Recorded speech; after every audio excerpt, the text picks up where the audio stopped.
Hey everyone, and welcome to a new video. Today I want to give you my opinion on Eternatus after experimenting both Overlord and Dynamax Eternatus on stream, and also some quick talk about the multiple events that are going on this week. Before we start, if you are considering spending any money on this game, remember that you can save money using Aptoid. With the new AppCoins wallet, all you need to do is go into the rewards and use my promo code Pokeland. This way, you will get a minimum of 15% on all of your Pokeland recharges, saving yourself a lot of money in the long run. By using my code, you will not only be helping yourself, but you are also helping the channel, so thank you. Let's start with the events. The only thing that is different for free-to-play players this week is the sign-in event. There's a limited sign-in going on, and basically how this works is that you just log in and you claim your rewards, but there is a catch. You can actually there's a possible chance that you can get double of the rewards, and that will be particularly helpful in some of these situations. Even if you are on early game, getting double of this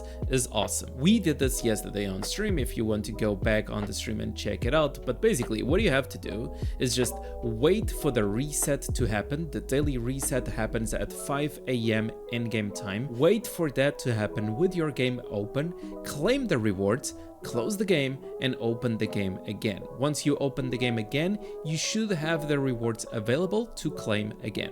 But this trick only works once per row, which means that you can only do this now on September 11 and September 13. On the advanced capsule gift there is Celebi today, but you can always just go to Pokeland Legends Club to check the full list of Pokemon that will be available this week. On the Miracle Exchange is pretty much the same, with the exception at the start. As you could see, we have Eternatus held item and Dynamax Eternatus stamps. About the recharge events, let's start with cheaper ones. Ode to Joy, this is in my opinion one of the best, if not the best events that you can have for recharging according to how much money you can spend. For only $1 a day, you can claim 20 Unishards and 1 Pokemon capsule coupon, and on the third day that you do this, you not only claim your daily recharge gift but also a bonus of 5 Pokemon coupons, and on the 5th day you actually get a bonus of 50 Unishards. And also remember, you get some golden crowns.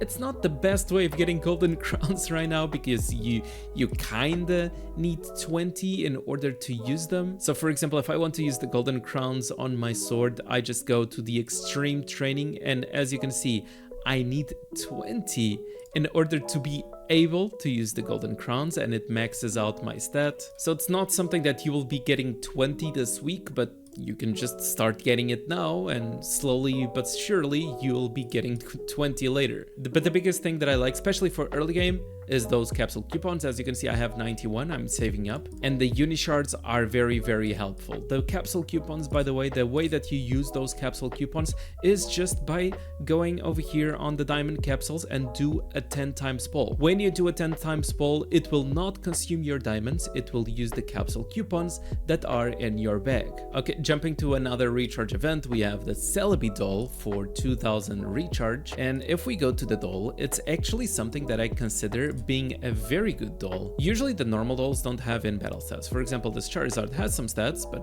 it's not in battle stats, so this doesn't mean much. But Celebi has resistance, has res. Res is basically anti-crit, which means the more res that your Pokemon has, the less likely the enemy will be to land a crit on your Pokemon. So 10% res is actually very nice, especially if you're playing black and white, especially if you are trying to play with tanky Pokemon. This 10% res actually can matter. So I would say it's a very good doll if you are planning to recharge. We also have the Loto going on. If you are planning to recharge as well, you get the bonus of the Loto. But the bad thing is the Happy Wheel today. It's not a Diamond Happy Wheel. It's an Ultra Moon, Ultra Sun, and Hoopa Happy Wheel. And this wheel is generally bad. If you recharge and you still want to spin the wheel and try your luck, go ahead. But there has been multiple screenshots on Discord that people are not that lucky. That there are some lucky, they pull out like 50 Hoopa shards and stuff, but people are not very lucky with this wheel. So I would say this is the biggest downside of recharging right now, is that you don't have the diamond wheel, but you have a bunch of other good stuff that you can enjoy. And now let's go for the bigger stuff, right? The way that you obtain Eternatus, sadly, is with a cross-server consumption. This means it's diamond burning, you can spend diamonds anywhere you want, and you will be visible on this leaderboard according to how many diamonds you spent. But the other way of getting Overlord Alternatives now, or getting the Overlord stickers for Eternatus itself, it's with a cross-server recharge event. So which means that Overlord Alternatives will be very expensive. One of the tips that I can give you, especially for new servers, as you can see, we only see servers from server 901 and above in the rankings.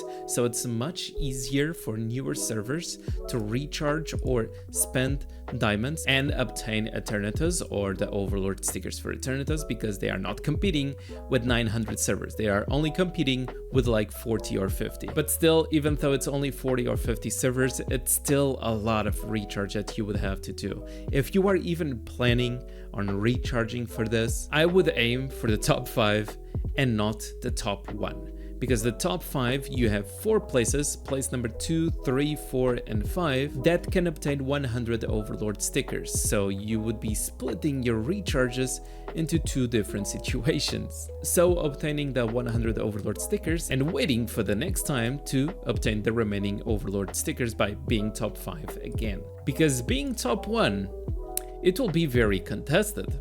It will be heavily contested top 1, but it's good that the top 5, it's actually a decent value. And in a way, this way of getting the normal alternatives is better than the alternate Crossmay event, because you would get much less rewards if this was alternate Crossmay event. And not just that, on the alternate Crossmay event, you are forced to spend your diamonds over there on that specific event. Over here, you can just spend the diamonds in any place that you want. You want to upgrade your account, you want to buy gems, you want to increase the strike stats of your Pokemon. You can spend them however you want, which I think it's a very good way of doing these kinds of events. But again, the Overlord stickers will be very expensive, which in a way I am sad. I would like to see a lot more people with Overlord Alternatives, but in another way it's not that sad, because I didn't really want to see everybody with the same teams.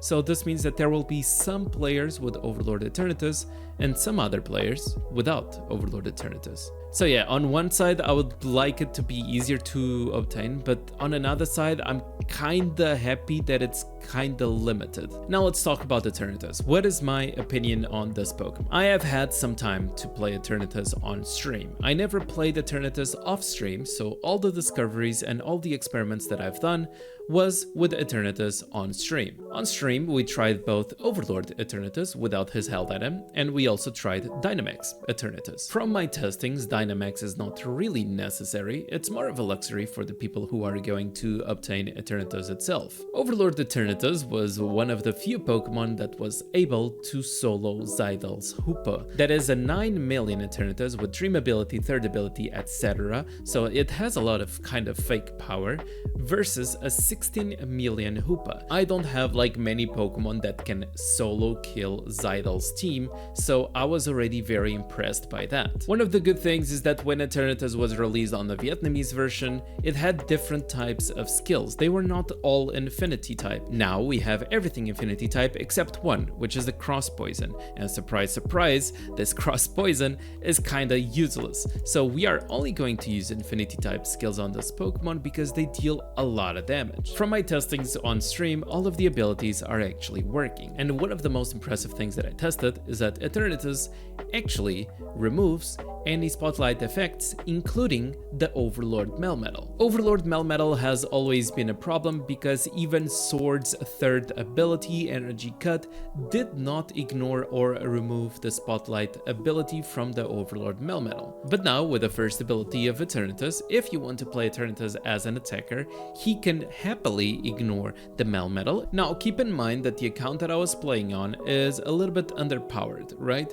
So it was a little bit hard for me to get proper testings against Sword and Shields on the arena. But from the few testings that I've done, honestly, Eternatus is one of the few Pokemon that I actually feel like it will have a very nice impact on the meta. So again, I'm a little bit sad that Eternatus is this hard to obtain, especially the Overlord will be only for the whales, but at the same time I'm also happy to see a possible change in the top meta, which a lot of players were waiting for. And when I was testing Dynamax Eternatus, it felt pretty much the same, but I believe Dynamax should be easier to notice on well-built accounts where the shields that you have on the Dynamax will matter and it will have more survivability, and you can actually feel the Dynamax better than, for example, me on the test account. I believe it's too early to tell if Eternatus will actually be meta or not. From my testings, it felt like he has the potential, and honestly, if you look at his passive, he also buffs Sword and Shield if you need, buffing all of your Fairy type and Fighting type Pokemon, and if you have the Held item equipped, it buffs literally any type that you want. So not only this Pokemon will have a lot of speed with the Dream ability, a lot of skill power with his skills, abilities and Held item, but also on the passive it has extra 100% restriction to